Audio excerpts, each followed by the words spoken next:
क्या दुनिया का भविष्य विचारधाराओं से तय होगा या फिर संस्कृतियों का टकराव से?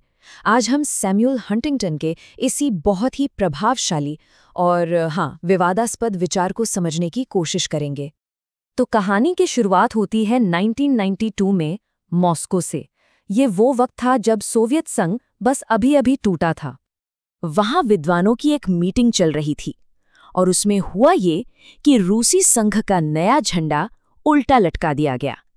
अब ये सिर्फ एक छोटी सी गलती नहीं थी, नहीं, ये एक बहुत बड़ा प्रतीक था, एक ऐसी दुनिया का जो पूरी तरह बदल रही थी और अपनी नई पहचान तलाश रही थी।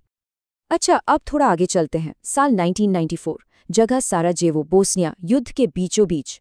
वहां प्रोटेस्टर्स ने यूएन या नाटो के झंडे नहीं लहराए, बल्कि सऊदी अरब और तुर्की के झंडे लहराए। सोचिए कितना बड़ा संदेश था ये।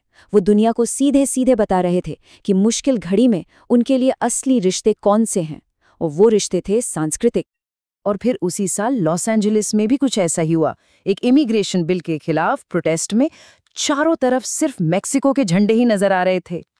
तो देखिए, मॉस्को, साराजेवो, लॉस एंजलिस, ये सारी घटनाएं ना एक ही तरफ इशारा कर रही थीं, एक नई ताकत की ओर जो दुनिया को बदल रही थी, और वो ताकत थी पहचान की राजनीति। तो इसी के साथ हम एक नई दुनिया में आ गए और इस दुनिया को समझने के लिए नए नक्शों की जरूरत थी। देखिए, कोल्ड वॉर खत्म हुआ और वो जो पुराना नक्शा था ना, जिसमें दुनिया विचारधारा के हिसाब से बंटी थी, वो अचानक से पुराना पड़ गया, बेकार हो गया। और जैसा कि एक फिलोसोफर ने कहा था, चारों तरफ बस एक गहरी उलझन का माहौल था। तो सवाल ये था कि इस नए जमाने में ग्लोबल पॉलिटिक्स को समझाने वाला नक्शा आखिर कैसा होगा। उस वक्त कई अलग अलग आइडियाज सामने आए। चलिए देखते हैं कि वो क्या थे। कोल्ड वॉर के बाद दुनिया को समझने के लिए मोटे तौर पर 4 सिद्धांत सामने रखे गए, लेकिन हंटिंगटन के हिसाब से ये सभी नक्शे अधूरे थे, उनमें कुछ ना कुछ कमी थी। आइए समझते हैं कि ऐसा क्यों था।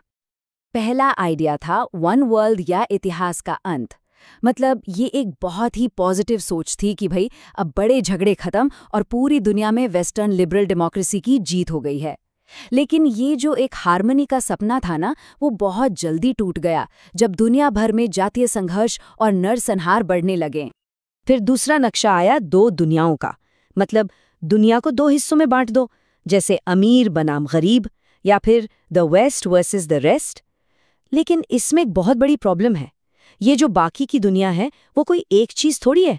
आप खुद सोचिए, जापानी, हिंदू और इस्लामिक सभ्यताओं में आपस में कितना कम कॉमन है। तीसरा मॉडल था एकदम क्लासिक स्टेट्स ओनली वाला। मतलब दुनिया में बस देश हैं और हर देश सिर्फ अपनी पावर बढ़ाने में लगा है। लेकिन ये मॉडल ये नहीं समझा पाता कि जिन देशों की संस्कृति और वैल्यूज एक जैसी हैं, जैसे कि वेस्टर्न डेमोक्रेसीज, वो एक दूसरे को खतरा क्यों नहीं समझते।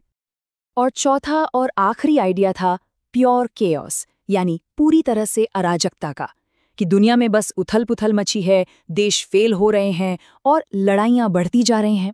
अब देखिए, इसमें सच्चाई तो है, लेकिन ये कोई नक्शा नहीं है, ये तो बस उस अराजकता की एक फोटो है। इससे हमें कोई पैटर्न समझने या खतरों का अंदाजा लगाने में मदद नहीं मिलती। तो अगर ये चारों नक्शे फ्लॉड हैं, अधूरे हैं, तो फिर विकल्प क्या है? यहीं पर हंटिंगटन अपना आइडिया सामने रखते हैं। एक बिल्कुल नया नक्शा, एक ऐसा नक्शा जो आइडियोलॉजी या इकोनॉमिक्स पर नहीं बल्कि कल्चर पर यानी संस्कृति पर आधारित है। हंटिंगटन का तर्क है कि ग्लोबल पॉलिटिक्स एक बिल्कुल नए फेज में आ चुकी है। अगर हम इस टाइमलाइन को देखें तो पता चलता है कि आज का दौर पिछले 500 सालों से एकदम अलग है।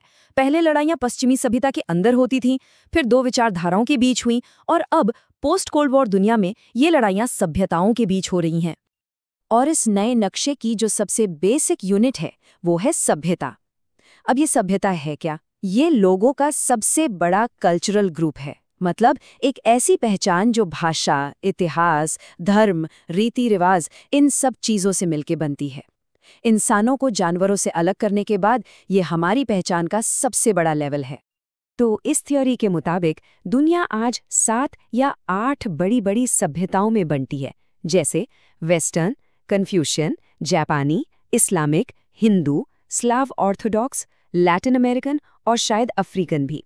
और अब असली खिलाड़ी देश नहीं बल्कि ये बड़ी बड़ी सभ्यताएं हैं। और इस नई दुनिया का जो सेंट्रल आइडिया है वो ये है कि पॉलिटिक्स अब सिर्फ इंटरेस्ट को आगे बढ़ाने का खेल नहीं रह गया। नहीं, लोग पॉलिटिक्स का इस्तेमाल अपनी पहचान को डिफाइन करने के लिए कर रहे हैं। वो जो सबसे बुनियादी सवाल है ना, हम कौन हैं, उसका जवाब अब लोग अपनी सभ्यता से जुड़कर दे रहे हैं। इस सोच का एक काफी डार्क पहलू भी है, जिसे माइकल डिबिडन का ये कोट अच्छे से बताता है कि सच्चे दोस्तों के लिए सच्चे दुश्मन होना जरूरी है। जब तक हम उससे नफरत नहीं करते जो हम नहीं हैं, तब तक हम उससे प्यार नहीं कर सकते जो हम हैं। मतलब अपनी पहचान बनाने के लिए, अपनी पहचान को मजबूत करने के लिए दुश्मनों का होना जरूरी है। और बस यहीं से हम इस थ्योरी के सबसे फेमस और सबसे ज्यादा विवादित हिस्से पर आते हैं, यानी क्लैश या टकराव का आइडिया। हंटिंगटन की भविष्यवाणी ये है कि भविष्य के जो सबसे खतरनाक झगड़े होंगे वो आइडियोलॉजी या पैसे को लेकर नहीं होंगे। नहीं, वो होंगे कल्चरल फॉल्ट लाइंस पर, यानी उन दरारों पर जो एक सभ्यता को दूसरी से अलग करती हैं। इसका मतलब है कि आने वाले युद्ध अलग अलग सभ्यताओं से आने वाले देशों और ग्रुप्स के बीच होंगे।